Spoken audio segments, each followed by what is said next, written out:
Olá, boa noite. Bem-vindos à live do Dia Mundial das Doenças Raras, Dia Mundial do Somos Muito Raros. Eu convidei a doutora Mariana Guerra para conversar com a gente, para discutir uma pesquisa muito importante feita sobre os desafios e as expectativas dos pacientes com doenças raras durante a pandemia. Essa pandemia que a gente está vivendo desde o ano passado. Doutora Mariana Guerra é endocrinologista, é presidente de campanhas da Sociedade Brasileira de Endocrinologia e Metabologia. Eu quero, desde já, agradecer a presença da doutora Mariana Guerra aqui com a gente.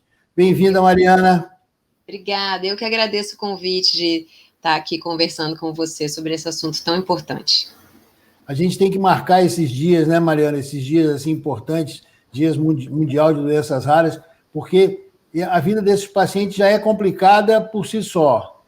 E durante a pandemia, com certeza, como todos nós, passamos por algum tipo de problema, de dificuldade de execução das coisas do dia a dia, ainda mais esses pacientes que demandam uma atenção maior, enfim. Então, a gente espera que esse resultado, essa pesquisa mostre justamente isso, né? Sim, é assim, a gente, na verdade, aproveita esse dia, o dia da campanha, para divulgar mais, né, para fomentar esse cuidado que tem que durar o ano inteiro, né? Então, aproveitar esse dia que é um dia mundial, né, para poder trazer para a população, não só para os pacientes, para os familiares que são portadores das doenças, né, mas para conscientizar a população, colocar todo mundo para participar, para ajudar. Agora, me conta uma coisa para antes da gente começar a falar da pesquisa. O que são doenças raras, doutora Mariana?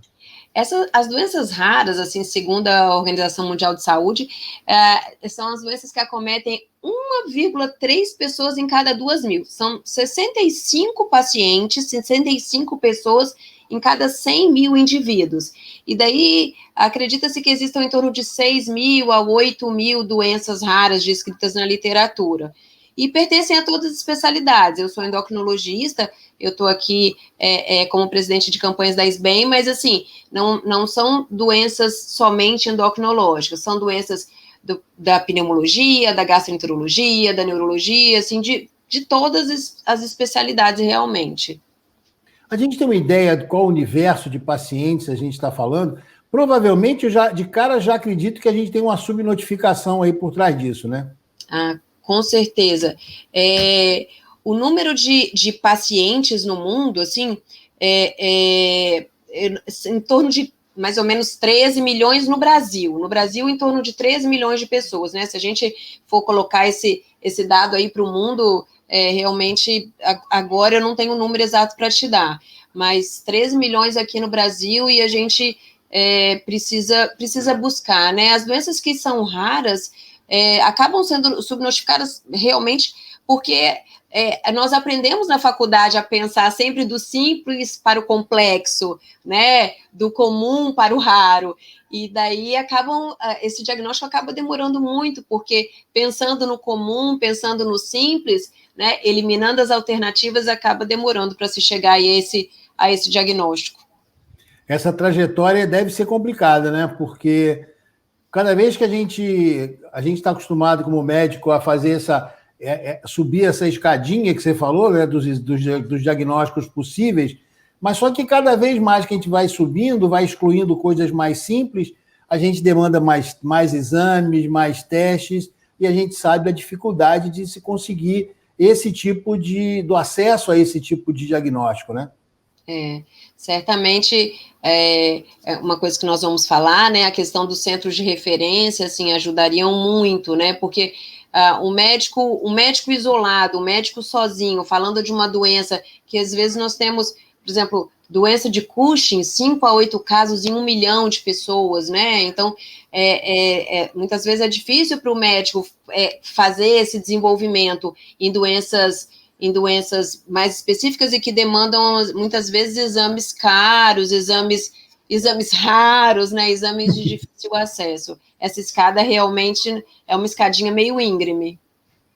Bem, então, esse é o objetivo do Muitos Somos Raros, esse movimento que busca justamente congregar esses pacientes, porque, como você bem falou, né, se são poucos pacientes de muitas doenças, a melhor coisa é a gente botar as pessoas juntas, trabalhar juntos para conseguir lutar por um acesso melhor, por um atendimento melhor, enfim, que essas pessoas tenham, enfim, representados as suas necessidades. Agora, vamos ver o que essa pesquisa mostrou para a gente? O que a gente tem? O movimento Muitos Somos Raros, ele trouxe contratou uma pesquisa ao Instituto H2H para falar sobre os desafios e expectativas dos pacientes com doenças raras. Essa pesquisa foi uma pesquisa realizada agora, em fevereiro desse ano, uma pesquisa feita online. Conseguimos 64 pacientes ou participantes da pesquisa respondendo, né? E essa pesquisa ela continua, isso é importante. Essa é a primeira apresentação do relatório, mas ela vai continuar e a gente vai ter aí outras visões com o andar da carruagem, com o desenrolar da pandemia, tomara que com o desenrolar da vacinação para ficar a vida mais fácil para todo mundo. Então, vamos lá. Então, como foi feito, eu falei, foi uma pesquisa feita online, através do envio de um link para os participantes que acessavam o questionário, respondiam esse questionário já tinha um certo filtro para validar a participação do paciente ou do cuidador nessa pesquisa. E uma coisa importante, o objetivo é que a gente reforce que o tratamento não pode parar, apesar da pandemia. Então, foi feito no Brasil, essa pesquisa feita no Brasil todo, em todas as 5 regiões do país. A gente está falando aí de obviamente, um número maior de respondentes no Sudeste, mas também a gente sabe que é onde o acesso ao diagnóstico e ao tratamento é mais fácil. Então, provavelmente, por isso a gente tem uma quantidade maior de pessoas engajadas e tudo mais. A gente teve uma participação de praticamente 69% de pacientes, com 31% de cuidadores, né?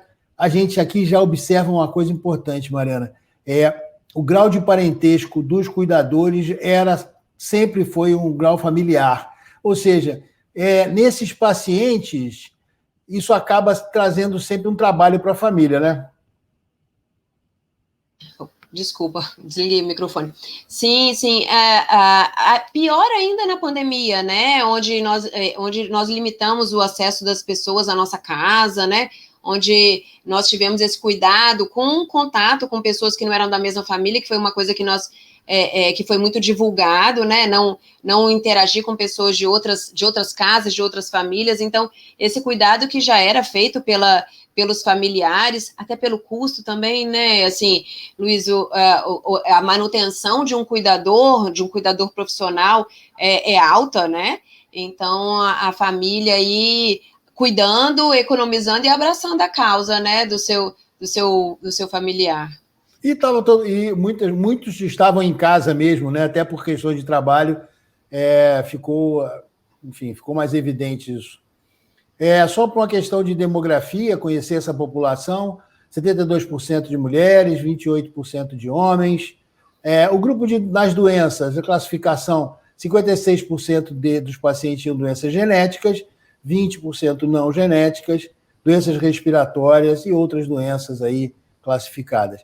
O que me chamou a atenção nesse resultado aqui, eu quero ouvir sua opinião, é isso aqui, que eu vou botar, que a setinha está apontando.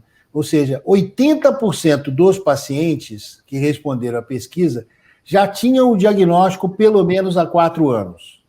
Ou seja, são pacientes que já conhecem a sua doença, já convivem com o seu problema durante algum tempo, né?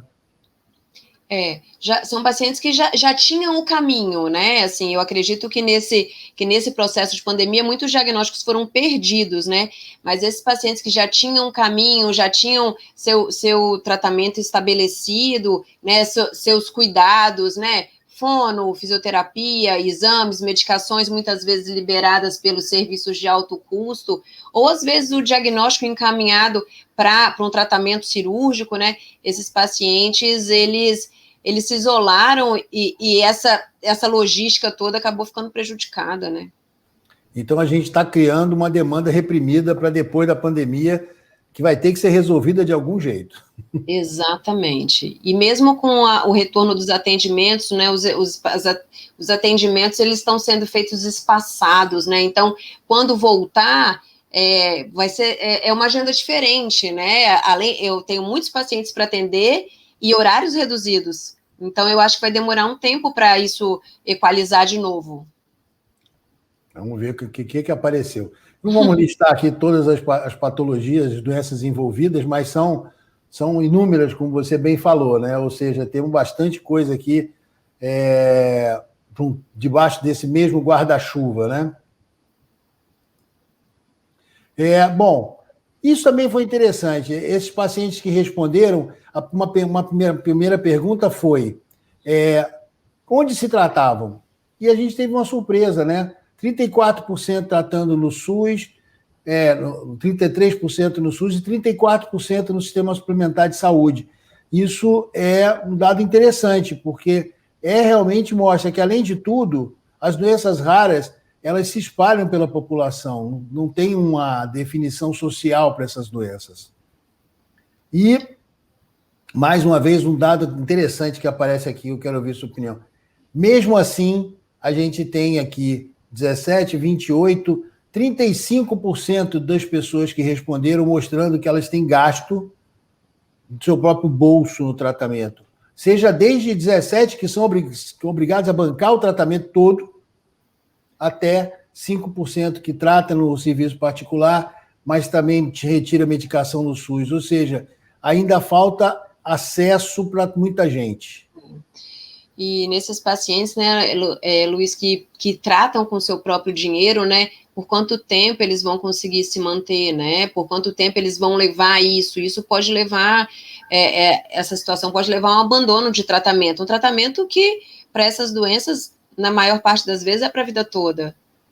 Sim, Uma coisa que eu fico em dúvida aqui, que eu fico pensando, a gente tem essa equiparação entre o SUS e o convênio, né? Mas se eu pensar que o convênio, o paciente teve mais acesso, pelo menos, ao médico, né? À busca, será que nós temos aí 30 e poucos % do SUS equiparado, mas quantos desses pacientes dependentes de SUS não chegaram aí, né?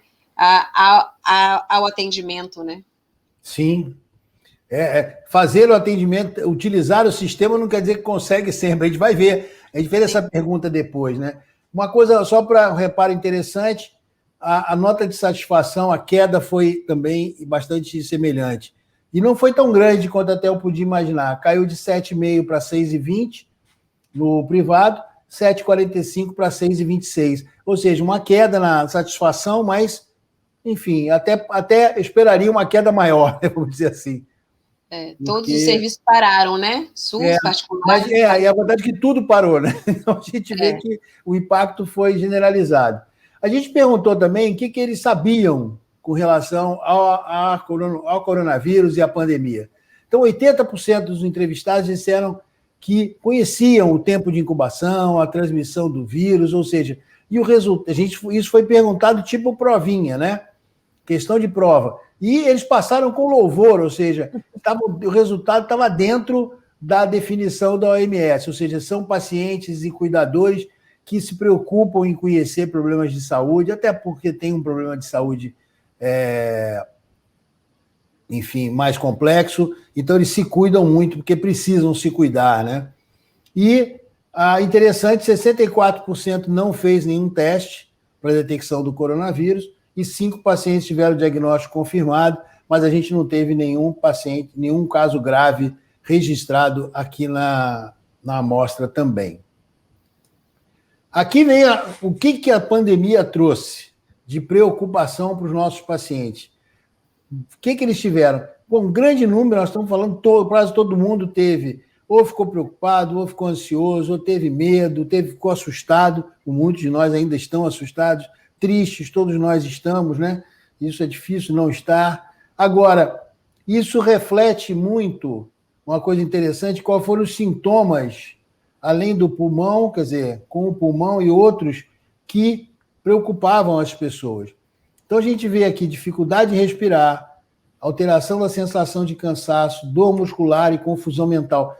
A minha pergunta para você é o seguinte, Mariana. Isso aqui não se mistura com os sintomas habituais dessas doenças? Sim, o que é um problema, né? Porque o paciente, na verdade, o COVID nós estamos aprendendo ainda, né? E muito. Tem paciente com sintoma gripal, tem paciente com sintoma gastrointestinal, tem paciente que abre o quadro e às vezes tem apenas dor de cabeça, uma dor de cabeça intensa, tem aqueles que têm uma fadiga, então acaba se confundindo muito com várias doenças e isso acaba trazendo um problema, porque são pacientes que vão acabar tendo que sair do seu isolamento para buscar aí a investigação, né, até pelo risco de complicação, eles acabam tendo que sair para buscar. Ao mesmo tempo, aqueles que têm medo desse deslocamento, dessa busca por causa dos sintomas, uns perdem o diagnóstico achando que é doença e outros acabam saindo do seu isolamento achando que é coronavírus, né? E daí acaba sendo grave nos dois casos, né? Aquele paciente que acaba não buscando, achando que é da sua doença rara, e aquele que acaba saindo para buscar a ajuda, mas está com a complicação da sua doença e acaba se expondo, né? Procurando serviços onde circulam pacientes com Covid. Bom, a gente perguntou para eles também que se eles estavam seguindo as orientações da OMS para se cuidar com relação ao coronavírus. Então, a gente viu coisas muito interessantes. As recomendações mais genéricas foram seguidas com bastante afinco, né? Utilização de máscara, álcool gel, um distanciamento social, evitar locais fechados ou com muitas pessoas, lavar sempre as mãos, enfim, 77% garantisse que estava ficando em casa e uma coisa importante, a gente reaprendeu a abrir a janela para poder ventilar, né? A gente descobriu que o ar-condicionado é gostosinho no verão, mas não dá para ficar com ele ligado, não, gente. Tem que abrir a janela para circular o ar, para o vírus, se entrar, poder sair logo. E existem ainda aparecem algumas oportunidades, mas a gente está vendo também que certas coisas aqui ainda não são lá tão importantes na transmissão do coronavírus, né? Aí, essa coisa de cobrir o nariz e a boca ao tossir, isso são coisas, enfim, que a gente vai aprendendo ainda com um pouco, né? Com um pouco mais de tempo. Infelizmente, a gente ainda tem que melhorar os hábitos saudáveis, ingestão de líquido, boa alimentação, enfim, tudo isso para que a gente possa aproveitar. Mas nossos pacientes saíram bem nesse pedaço da pesquisa também, se a gente pensar assim, estão se cuidando direitinho.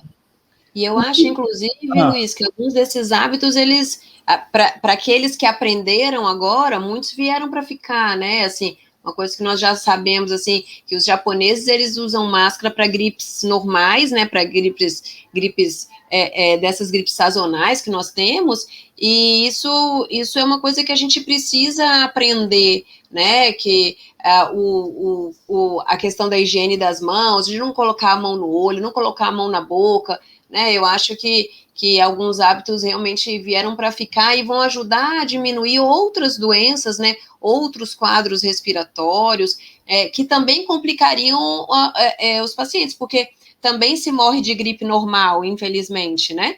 Então, são pacientes com imunodeprimidos, muitas vezes.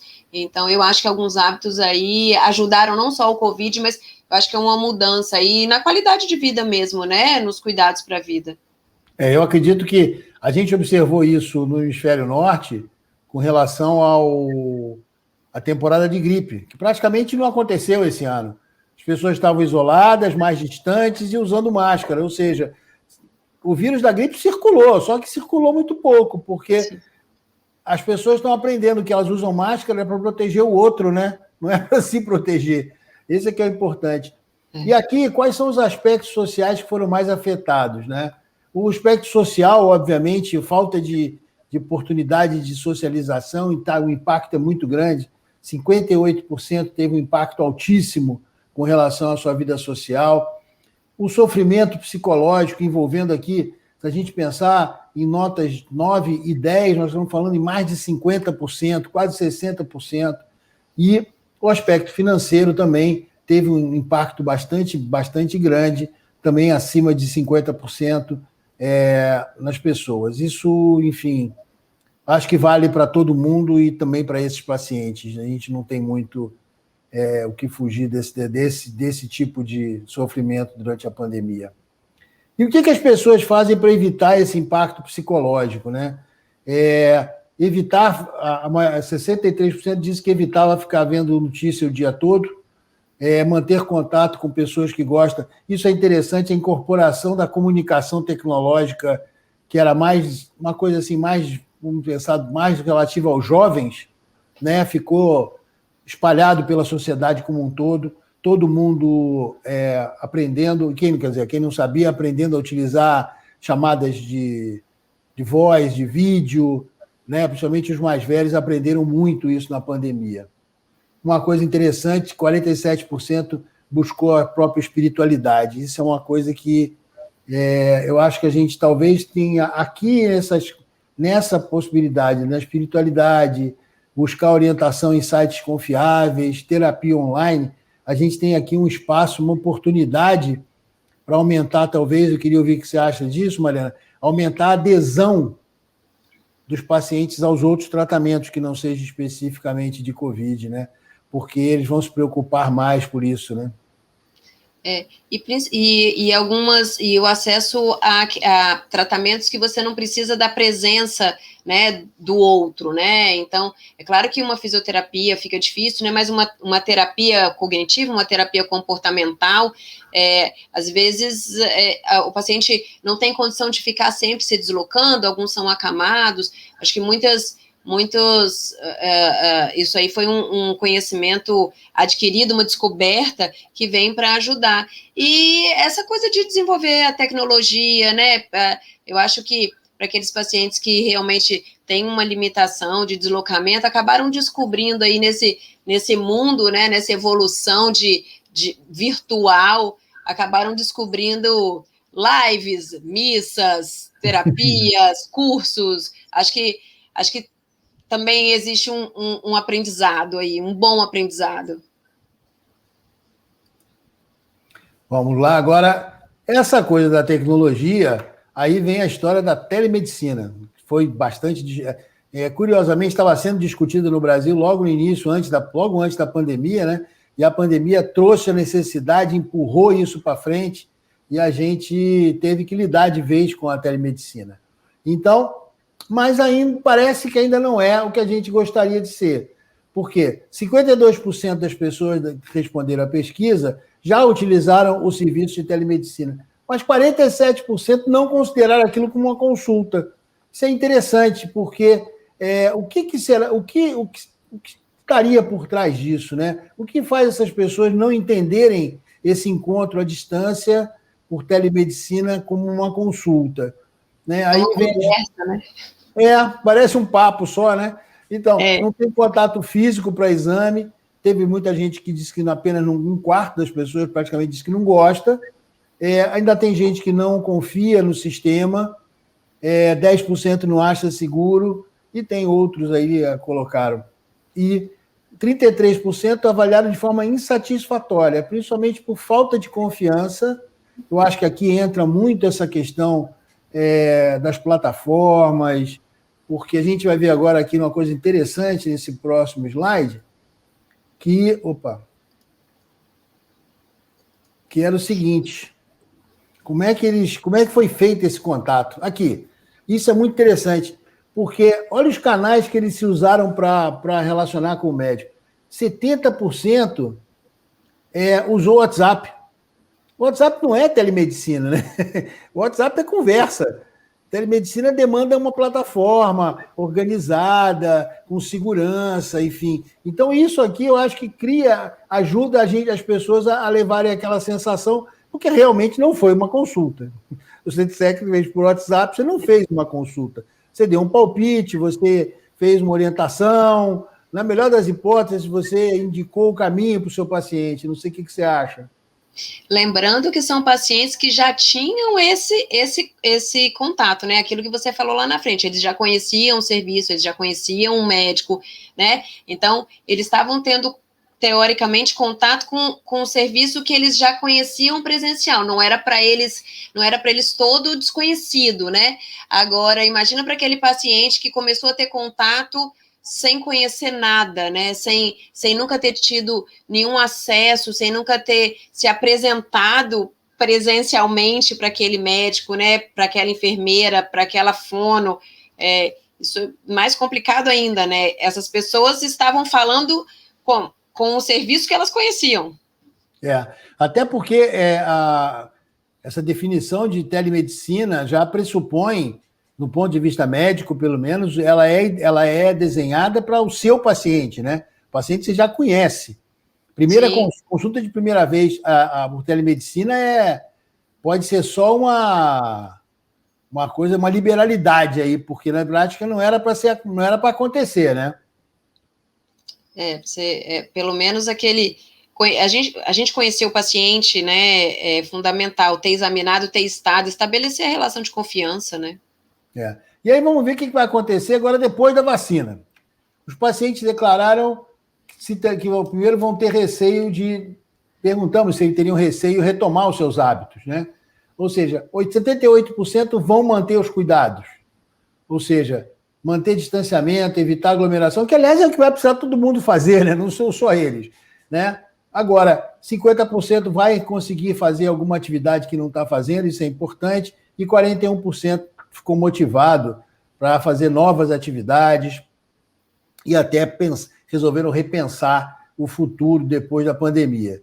23% está menos receoso com relação ao futuro e mais otimista para tocar o seu tratamento, principalmente se ele puder ser disponível. E pedimos para eles darem nota para a classificação a atuação do governo e a atuação dos médicos. Para a gente ficar feliz, né? Nós médicos, a nossa nota foi 8, 7,94. A gente pede para arredondar, né? 7,94. Arredonda para mais, né? Arredonda para mais. Agora, essa média do governo aqui de 3,94 eu arredondo para 3, viu? Eu não arredondo para 4, não.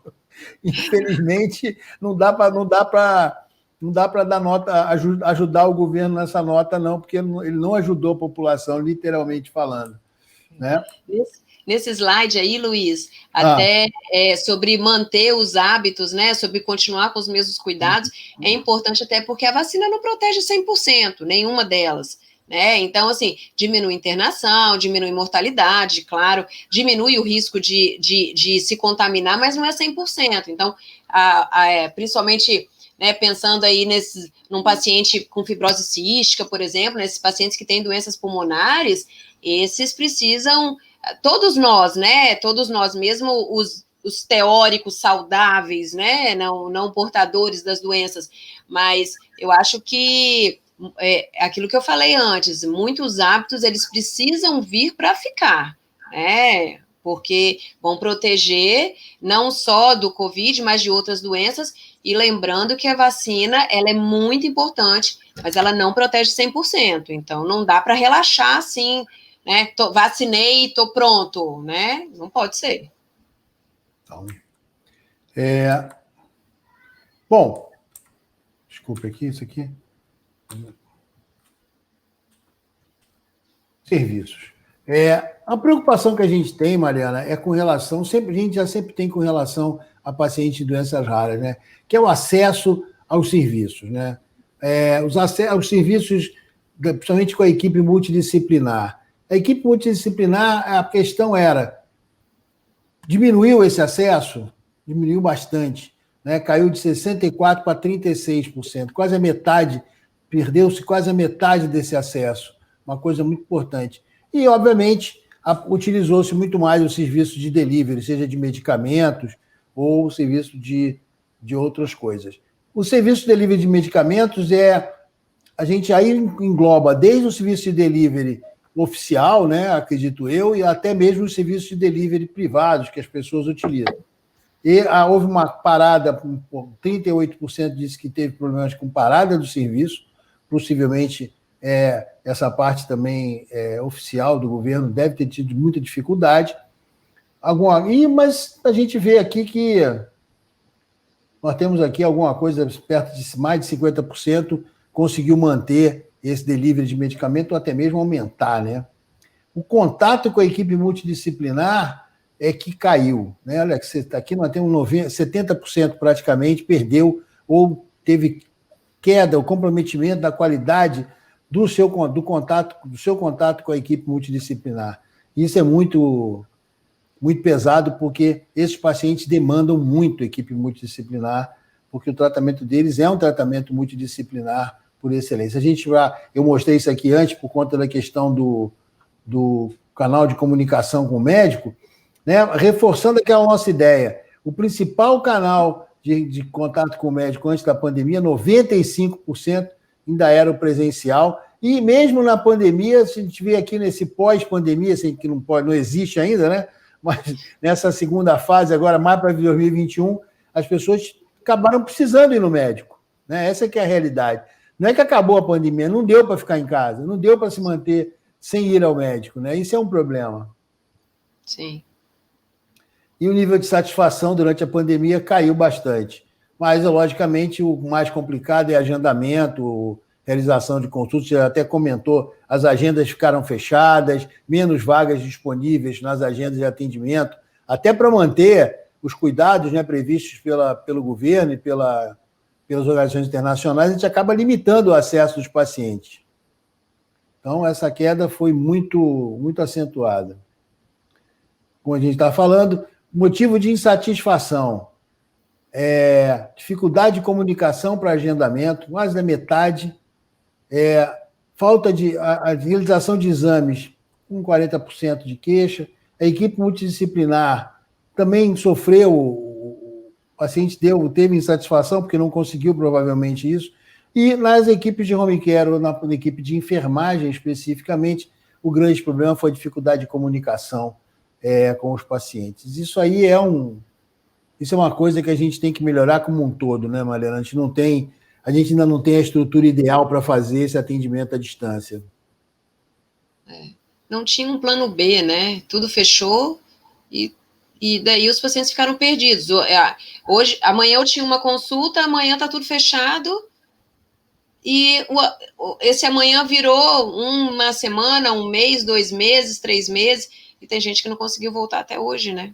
Exatamente. Estamos fazendo 1 ano de pandemia no Brasil, né? Então tem que lembrar que possivelmente tinha gente que tinha consulta no dia seguinte à descoberta da doença e que o serviço naquele hospital, naquele ambulatório foi fechado de repente.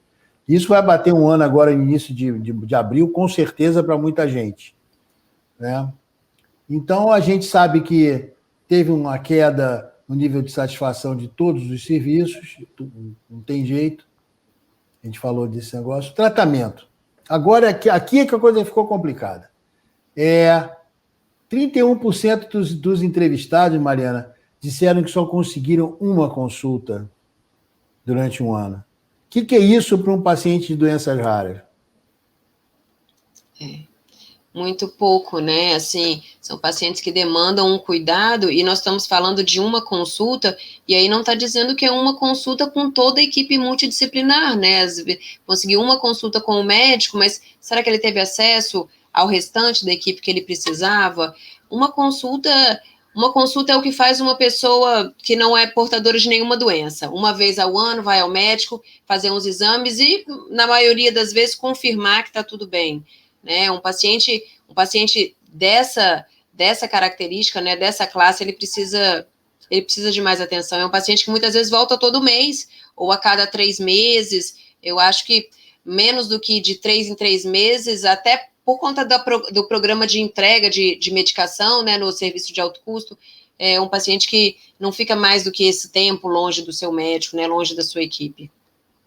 Então, e o que o paciente espera, né? Eles esperam conseguir manter ou aumentar, pelo menos, a capacidade de atendimento, porque está muito difícil a situação. Eu fico muito triste com 8% e não ter expectativa alguma. É um desânimo que vai cansando um paciente que já é submetido numa trajetória de cansaço, né? Já tem que lutar com tanta coisa e ainda mais com acesso ao médico. Eu acho que isso é muito, muito... O serviço de saúde, vamos dizer assim. Alguns desses pacientes, Mariana, a gente sabe que precisam ir ao hospital ou ao centro de infusão para fazer infusão de medicamentos. E, olha lá, 14% tomou a sua medicação uma vez no ano. Eu acho muito pouco provável ainda que tenha uma medicação que seja prescrita uma vez por ano, né? Eu acho que não conheço nenhuma. Para esse grupo, né, é difícil. Então, Eu fico preocupada porque, assim, primeiro que eles precisam dessa retaguarda, de ir lá, né? E segundo, se esses serviços estão preparados também para proteger quem foi e para daqui a pouco receber os que não foram, porque são muitos, né? Olha isso. e você vê, pacientes que passaram, que iam antes da pandemia, iam uma vez por semana ao hospital, ao centro de infusão, esses pacientes não foram mais. Não teve ninguém que conseguiu ir toda semana. Né? Só 6% conseguiram ir de 15 em 15 dias. Então, se somar aqui, já teria aqui 15%, ficou 10% perdido aqui. Então, nessa escadinha aqui, ao contrário, o que a gente vai ver é que vai ficando gente para trás, né? Vai ficando gente sem tratamento. Isso é muito complicado, porque isso, nesse tipo de doença, algumas delas, isso significa agravamento, né, Mariana? Sim, sobrevida perdida, né? Independência perdida, né? Porque são pacientes que nós tratamos muitas vezes para assegurar a qualidade de vida, a qualidade de vida, e eu digo independência, né? Então, esse tempo sem tratar, quanto não comprometeu a independência dele lá na frente, né? E a expectativa de vida dele. Muito, muito, muito triste esse dado aí. Bom, com relação a exames, a gente tem, infelizmente, o fato de que pacientes, 23% não realizaram exames necessários, né? Não chegaram a fazer o que precisavam. E 48% dos pacientes declarou que a frequência diminuiu. Ou seja, algumas dessas doenças, até para as pessoas que não têm intimidade com esse tipo de patologia, esse tipo de doença, são pacientes que precisam de exames de monitoramento, né, Mariana? Um quarto, né, Luiz? Só um quarto conseguiu fazer o exame, né? E eu não sei se esse um quarto é o mesmo que conseguiu a consulta, então, que conseguiu a equipe multidisciplinar. Então, assim, ninguém. A impressão que eu tenho é que ninguém teve o tratamento completo ao longo desse ano. Exatamente. Ou até conseguiu fazer, mas não tinha quem avaliasse o resultado, né? Aquelas coisas que vão complicando, né? E aí mandou por e-mail, por WhatsApp, né? Aí cai lá naquela telemedicina, né? Mandou o resultado por WhatsApp, daí o médico às vezes está sem o prontuário. Difícil. Então, aqui a gente perguntou quais eram os problemas que já existiam e que eventualmente se agravaram com a pandemia. É importante aqui, agendamento de consulta, problema de transporte para ir ao consultório do médico, à clínica ou realização de exames. Muito importante aqui, problema com a realização desses exames ou acesso ao próprio médico. Então, a gente tem realmente a vida desses pacientes ficou muito mais difícil. Né? E nós estamos falando de aumento de metade, 42%, 44%, 52% de aumento dessas dificuldades. Isso, para quem já tem dificuldade, fica mais difícil, né? Sem trocadilho algum. Essa e aqui vem aquela sua essa... preocupação, ó. 25% dos pacientes deixaram de seguir completamente o tratamento ou até pararam o tratamento. E isso é muito grave, né? Essa sua frase é bem interessante, né? Assim, já era difícil, ficou mais difícil ainda, né? E esses que pararam de tratar, que interromperam completamente, quando eles vão conseguir retornar? Eles já perderam um ano, mas quando eles vão conseguir se reinserir no sistema? Porque é um sistema que se desorganizou na pandemia, né? Quando eles vão conseguir voltar? Esse um ano vai virar 2 anos, né? E, enfim, 33%, o número de pacientes que eventualmente pulavam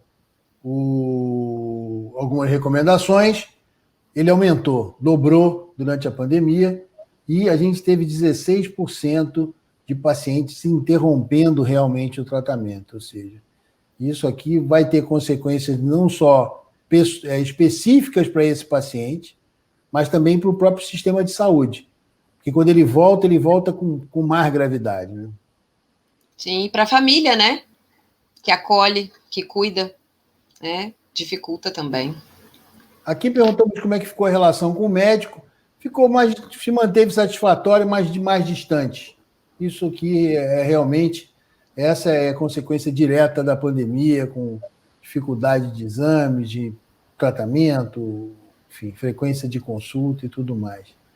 Esses motivos, mais uma vez, os motivos de insatisfação aqui com o relacionamento com o médico a gente tem a dificuldade dos exames, das consultas, realização de procedimentos, frequência de consultas comprometida e até mesmo a ida para o hospital quando é tratamento por infusão de medicação.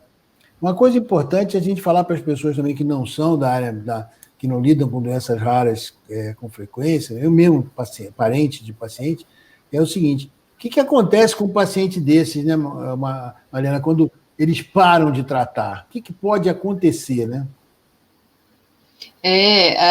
Dependendo da doença, a evolução pode ser muito rápida, né? Evolução para dependência do outro, ficar acamado, ficar realmente restrito, a qualidade de vida que impacta na família toda, né? Se eu tenho enquanto eu tenho um parente que eu consigo deslocar, né, que a gente consegue trabalhar isso aí, é mais fácil, né? Então, esse agravamento e a dificuldade de ajuda, né, que a pandemia trouxe também, né? Meio que eu tenho uma amiga que um dia falou para mim assim, não, quem está dentro, quem está fora, está fora. Então, quem está dentro teve que absorver toda a demanda, todo o cuidado, que ficou mais difícil porque o paciente não estava tratando, né? Sem receber ajuda externa.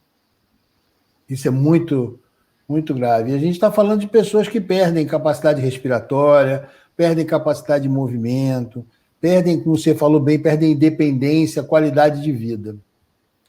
A gente perguntou se algum processo de tratamento tinha mudado dentro da pandemia, mesmo o índice de que tiveram indicação de mudança da equipe que tratava.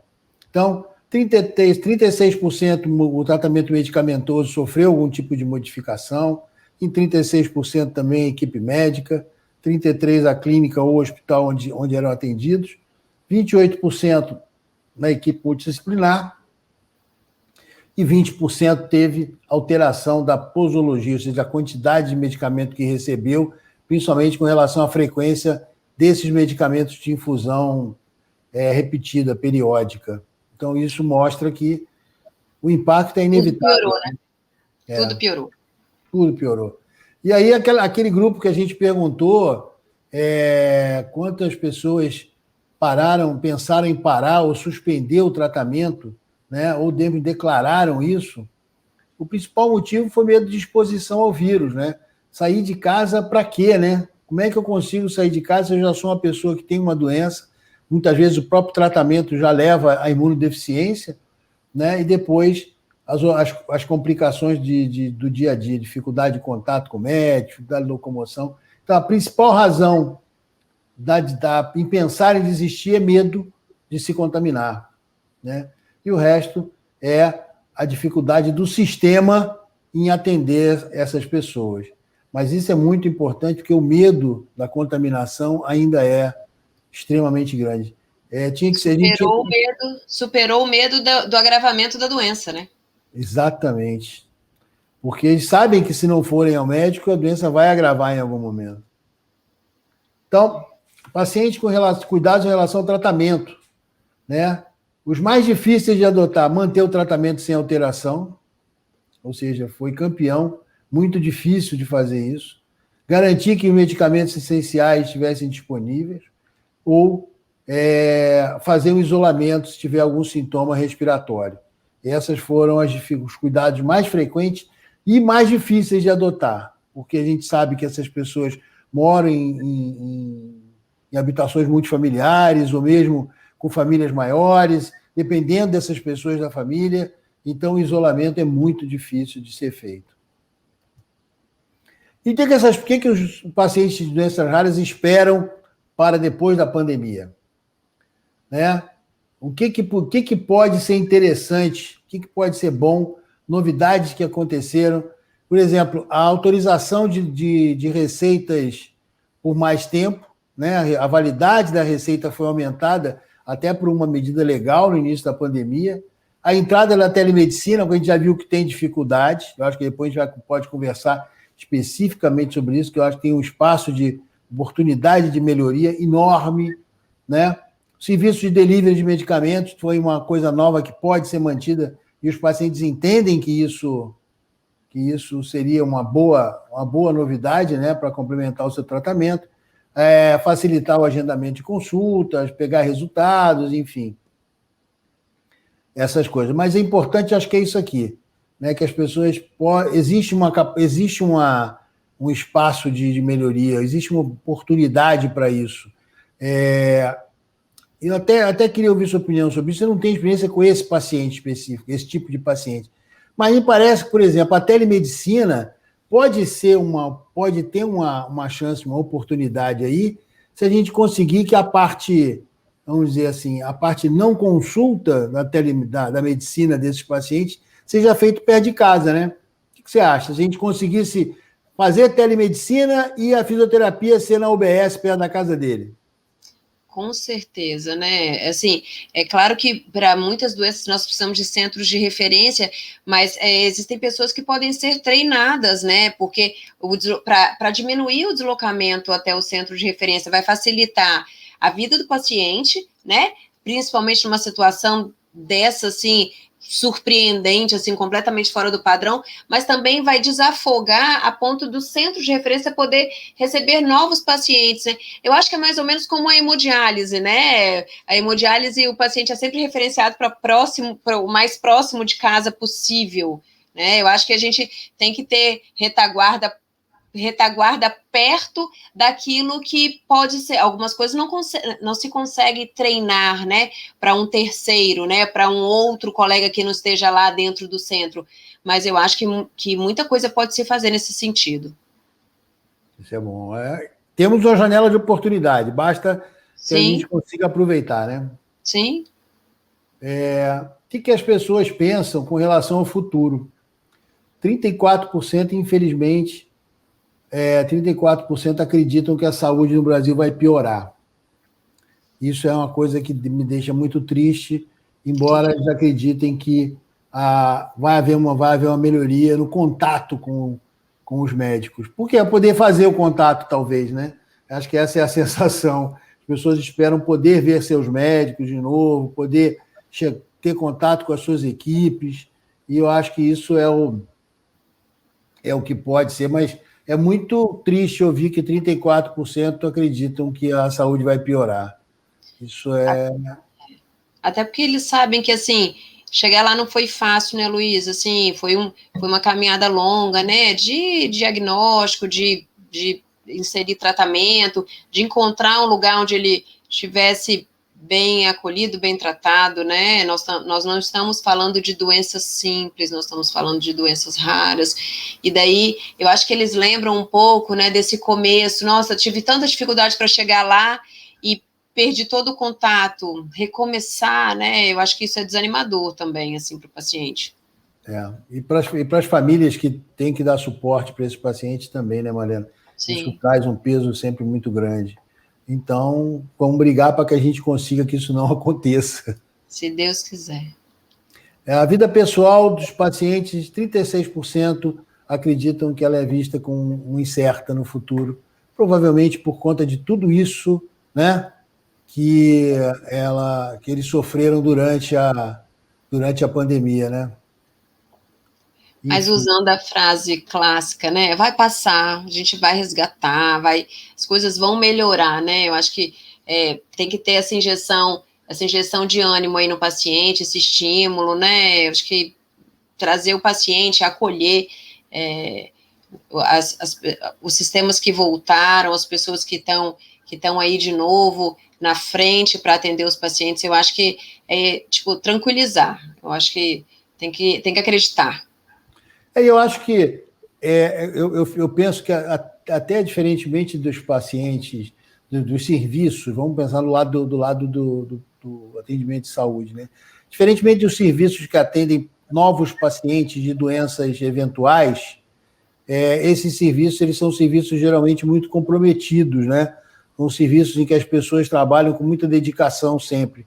Médicos, enfermeiros, fonoaudiólogos, fisioterapeutas, porque são verdadeiras causas dentro da medicina. Então, eu acredito que até por isso as pessoas têm que acreditar que a gente vai conseguir melhorar e resgatar, porque ninguém quer deixar o seu paciente que cuidou tanto durante muito tempo perdido por aí, né? Nós fizemos um juramento, né? Nós vamos executar, né? Nós vamos cumprir. Com certeza. Bom, então esses são os dados. Eu vou aproveitar a Mariana para a gente conversar com algumas dúvidas que chegaram aqui pelas nossas redes sociais, mas lembrar que a gente está aqui para tentar entender o que existe uma frase muito, muito comum, serve para todo gerenciamento de qualquer coisa, né? O que você não mede, você não conta, você não conhece.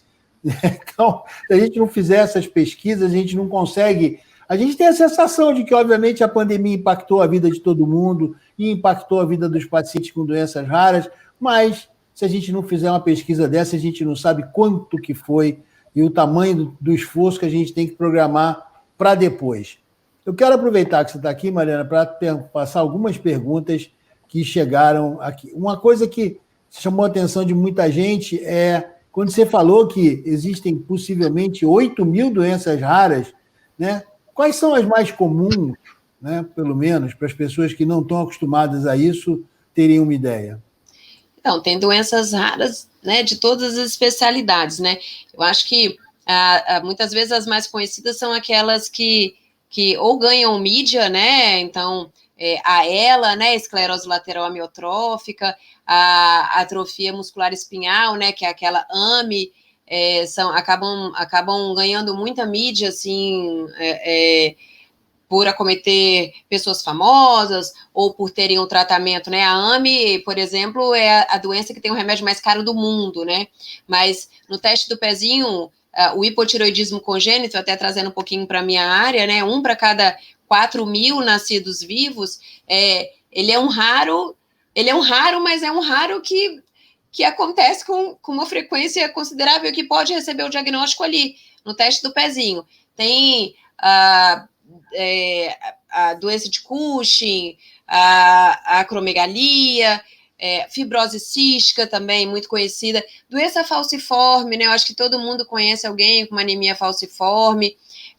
Tem muitas doenças, assim, eu não consigo especificar agora, tipo, das doenças que são raras, quais as doenças mais comuns dentre as raras, mas tem muitas doenças, a doença de Crohn, na gastro, né, tem uma prevalência interessante, tem muitas doenças que são raras, são de fato raras, mas que se encaixam nesse, porque ser doença rara é se encaixar nesse número, né, 1,3 para cada 2.000, mas são doenças que estão no nosso lado, assim, que nós temos parentes, nós temos amigos, nós temos conhecidos, nós temos pessoas que estão ali para mostrar um pouquinho sobre essa doença para a gente. E quando a gente fala de doença rara, isso que você falou é interessante. Não são pessoas que estão... Não estamos falando só daqueles casos de uma patologia que você nunca viu, né? Essas pessoas estão aí mesmo, né? Sim. Elisa até comentou aqui que tem um lutador de MMA que tem acromegalia, né? Combina um pouco até, né? Então, a acromegalia, e daí essa é até uma história interessante sobre uma doença rara, né? O Shrek do filme, né? Não existe, assim, um atestado de que isso foi dessa forma, mas ele, a princípio, foi baseado nas características físicas de um lutador, que chama-se Maurício, e já morreu, né? Que tinha acromegalia. Então, essas pessoas, elas estão circulando por aí, e às vezes sem diagnóstico.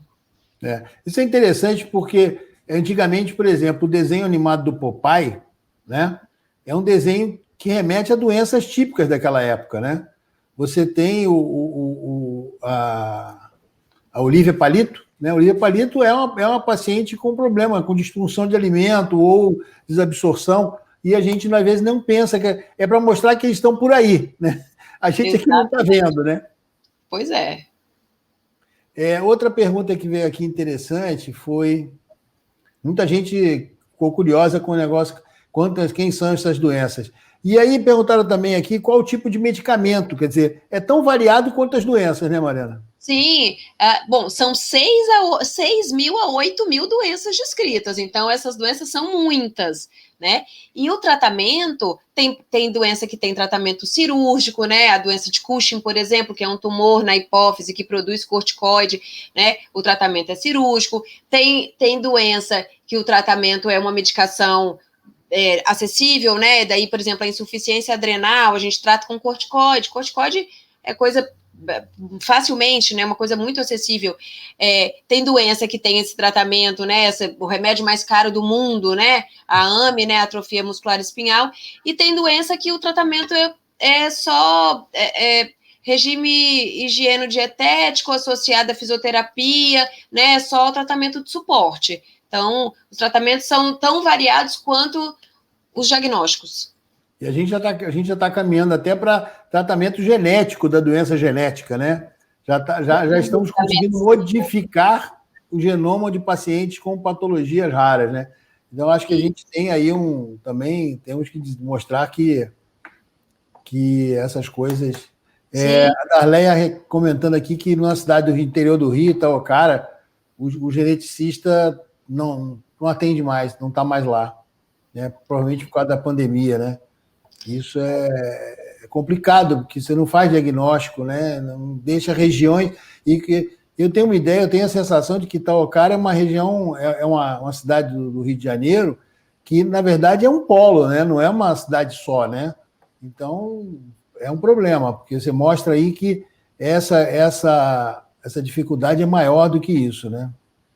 Nesse processo que você falou também, Luiz, assim, de terapia genética, lembrar que, assim, quanto mais cedo a gente der o diagnóstico, então, assim, a gente precisa saber as doenças que existem na nossa família, né? Na família da pessoa que vai compor esse pai e mãe aí, né? Vai fornecer o material genético para essa criança, fazer o ultrassom, né? Fazer o ultrassom, porque o ultrassom ele mostra algumas vezes alterações de doenças que estão por vir. Alguns tratamentos hoje podem ser feitos intraútero, né? Alguns tratamentos devem ser feitos assim ao nascer. Tem doenças cardíacas, doenças raras na criança, que a criança já tem que nascer no centro onde ela vai ser operada, então a mãe tem que se deslocar para lá, ela faz uma cirurgia nos primeiros dias de nascido, faz outra com 2 meses. Então, assim, conversar, colher a história do paciente, conversar o paciente, a família, o paciente, a família e o médico, fazer o ultrassom, fazer o teste do pezinho, levar o pediatra, existem marcos de desenvolvimento, então tudo isso vai facilitar aí o uso de terapias cada vez mais modernas, né? Isso é muito importante. E a descoberta também, porque a gente aprende muito, né? Muito se desenvolve com o paciente ali na sua frente. Então, uma pergunta aqui da Elisa falando o seguinte, ela pergunta se talassemia está incluída nessa lista de doenças raras, você sabe? Eu posso procurar a incidência de talassemia, mas eu acredito que seja um pouco maior. É uma doença hematológica, talvez mais comum, né? Eu acho que não deve se encaixar, não, mas a gente pode fazer uma busca e depois dar o retorno para ela. Ah, legal. E uma pergunta também interessante: quem paga esse tratamento? Como é que funciona isso? Bom, lá na sua pesquisa, um percentual ainda pagando particular, né, pagando do próprio bolso, uma boa parte o SUS e uma outra parte, às vezes, o convênio. Depende muito do tipo de doença, né? Assim, tem medicações que custam 300 mil no mês, né? Então, Tem medicações que custam 14 mil no mês, então, e tem medicações que às vezes o custo é pouco, mas não para aquela família, né? O barato, o acessível também é muito relativo. Bom, ver se tem mais alguma coisinha aqui. Também Elisa perguntando assim, comentando sobre a atriz Cláudia Rodrigues, né, que tem esclerose múltipla, né? E essa é uma doença que, com certeza, se o paciente não conseguir atendimento durante a pandemia, por conta da pandemia, e tiver um surto, ele vai ter um comprometimento que pode se tornar até definitivo, né, não, Mariana? E esse estresse da pandemia, né, o estresse, ele é um desencadeador de agravamento de muitas dessas doenças, né? Muitas doenças são doenças autoimunes, né, onde você produz anticorpos contra si, e o estresse, ele é um gatilho para a piora dessas doenças. Eu acho, e aí falando um pouquinho da Cláudia Rodrigues, Luiz, eu acho que esses atores, essas pessoas que têm acesso à mídia, eles têm que mostrar, eles têm que ensinar, porque a gente consegue ensinar muita coisa para a população, né?